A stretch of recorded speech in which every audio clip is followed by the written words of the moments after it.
Friend, स्वागत है आप सभी का हमारे यूट्यूब चैनल ASS एजुकेशन के एक और बेहतर वीडियो में। जैसा कि फ्रेंड्स आप सभी को हम बता रहे थे जीवन परिचय के बारे में, तो आज के इस वीडियो में भी हमने आपको जीवन परिचय मैथिली शरण गुप्त जी का जीवन परिचय यहाँ बताने वाले हैं। तो वीडियो इन तक जरूर देखिएगा और प्लीज चैनल पर नए आए हैं तो प्लीज चैनल को भी सब्सक्राइब कर लीजिएगा, क्योंकि यहाँ हम क्लास की बात करें, क्लास 10th और 12th के लिए यहाँ बहुत ही इंपॉर्टेंट है। तो जो कि आपके यहाँ से 5 नंबर के क्वेश्चन आते हैं, मतलब 5 नंबर का यहाँ जीवन परिचय आता है, तो आपको शॉर्ट भाषा में एकदम बताएंगे कि आप कितने आसान तरीके से यहाँ लिखेंगे तो आपके 5 नंबर के पूरे 5 नंबर जरूर मिल जाएंगे। चलिए बात करते हैं हम यहाँ जीवन परिचय मैथिली शरण गुप्त जी का जीवन परिचय यहाँ से है। जीवन परिचय। राष्ट्र कवि मैथिली शरण गुप्त जी का जन्म सन 1886 ईस्वी को जिला झांसी के चिरगांव मतलब यहाँ चिरगांव गांव में हुआ था। इनके पिता का नाम सेठ रामचरण गुप्त था। ठीक, यहाँ से अंडरलाइन करेंगे आपको, यहाँ से जीवन परिचय आपको मतलब अंडरलाइन ऐसे कर देने से क्या हो जाएगा, जैसे यहाँ उनके पिताजी का नाम हो गया और उनकी जन्म तिथि जो है उसको भी अंडरलाइन कर देंगे। इनका जन्म कहाँ हुआ था, तो यहाँ इनके जन्म जो हुआ था चिरगांव, झांसी के चिरगांव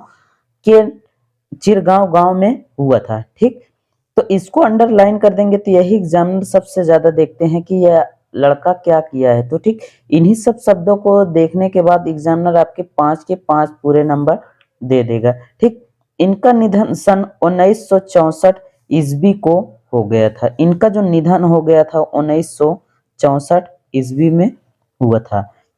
अब चलिए इनके साहित्यिक, मतलब कि यहाँ तो शॉर्ट फॉर्म में था कि इनका परिचय जो था इसी प्रकार आप लिख सकते हैं। ठीक, इनके चलिए बात करें हम इनके साहित्यिक परिचय के बारे में। तो इनका जो साहित्यिक परिचय है, मैथिली शरण गुप्त जी का राष्ट्रीय विशेषताओं से यहाँ से मणिपुर रचना करते थे। मणिपुर मतलब कि होता है कि इनकी जो रचनाएं होती हैं वो सब सिर्फ किस पे, राष्ट्र के नाम से ही रचनाएं रचित थी। ठीक, इनकी रचनाओं में राष्ट्र भक्ति एवं राष्ट्र प्रेम, राष्ट्र भक्ति मतलब जिस तरीके से भक्ति होती है उसी प्रकार इनका राष्ट्र के प्रति, अपने राष्ट्र के प्रति इन्हें बहुत स्नेह और प्रेम था। तो इसलिए राष्ट्र भक्ति के रूप में इस स्पष्ट रूप से दिखाई देती हैं। इनकी जितनी भी कहानियां हैं या फिर रचनाएं हैं वे सिर्फ किस रूप में दिखाई देती हैं, तो यहाँ राष्ट्र भक्ति और राष्ट्र प्रेम के रूप में दिखाई देती हैं।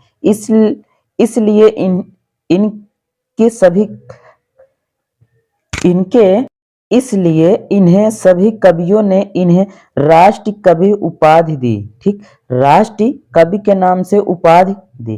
ठीक, यहाँ तक आपको बात समझ में आ गई होगी। देखिए अब चलिए इनकी देखिए संकेतक जो था, जो संकेतक है तो दी, और उसके बाद महाकवि के लिए इन्हें हिंदी साहित्य सम्मेलन द्वारा मंगल प्रसाद पारितोषिक से सम्मानित किया गया। ठीक, इन्हें मंगल पारितोषिक से सम्मानित किया गया और भारत सरकार ने इन्हें पद्म भूषण एक प्रकार से यह पुरस्कार होता है, उसके द्वारा इन्हें सम्मानित किया गया। कहाँ पर, कवियों के जो सम्मेलन था उस कवि सम्मेलन में इन्हें पद्म भूषण उपाधि से सम्मानित किया गया। गुप्ता जी खड़ी बोली के विकास में भी अपना महत्वपूर्ण योगदान दिया। ठीक, गुप्ता जी जो मैथिली शरण गुप्त जी थे, इन्होंने अपना महत्वपूर्ण योगदान किसमें दिया, हिंदी भाषा, मतलब कि इनकी जो भाषा थी खड़ी बोली, इनकी जो भाषा थी उस भाषा में भी इन्होंने बहुत बड़ा योगदान दिया। ठीक, ये द्विवेदी युग के सबसे लोकप्रिय कवि माने जाते हैं। ये द्विवेदी युग के सबसे बड़े कवि माने जाते हैं। इनकी प्रमुख रचनाएं कुछ इस प्रकार हैं। तो जैसे इनकी प्रमुख रचनाएं जिसको जब लिखना है तो यहाँ से आपको काली पेन से राइटिंग कर देना है और उसके बाद हल्का सा आपको अंडरलाइन कर देना है। गुप्ता जी की समस्त रचनाएं दो प्रकार की हैं, दो प्रकार की हैं। पहली रचना की यदि हम बात करें तो इनकी पहली रचना जो है अनुदित रचनाएं हैं। क्या है? अनुदित रचनाएं हैं। ठीक, अनुदित रचनाएं हैं वीरांगना, दूसरा है मेघ नंदवध, ठीक, तीसरी है वृत्त संहार आदि। इनकी वृत्त संहार आदि ऐसी प्रमुख रचनाएं हैं जिनको पढ़ने से एक प्रकार से राष्ट्र के प्रति आपको, जैसे कहते हैं नहीं, राष्ट्र के प्रति खून खौल जाना, तो उसी प्रकार खून आपको यहाँ से इनके राष्ट्र की भावनाओं को आप देखेंगे तो बहुत ही आपको दिल से एकदम लग जाएगी इनकी बातें। मौलिक रचनाएं, इन पहली थी ये, दूसरी है मौलिक रचनाएं। पहला है संकेत, दूसरा है भारतीय, ठीक, तीसरा है यशोधरा आदि। ऐसी ही प्रमुख रचनाएं हैं, ठीक, इनकी।